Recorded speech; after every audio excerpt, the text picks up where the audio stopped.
See,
whatever he has spoken, it is already there on the media.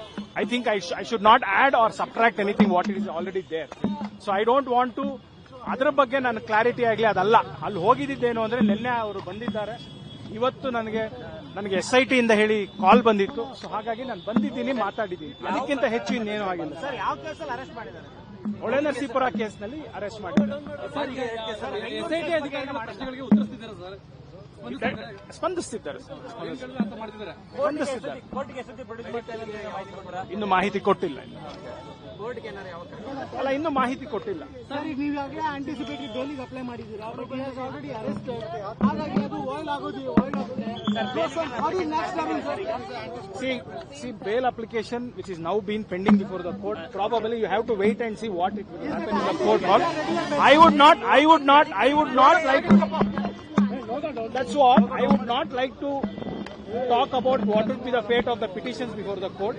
Probably you should come and see what happens in the court hall. Yes, whatever the infractiousness or otherwise, certainly we will consult. We will make a submission before the court. You met him, what has he conveyed as of now, sir? See, he has said that, sir, I have come forward. In fact, my whole purpose of coming to Bangalore or before SIT is that I have to stand by my words. I have come forward. I will give the fullest cooperation. These are his words.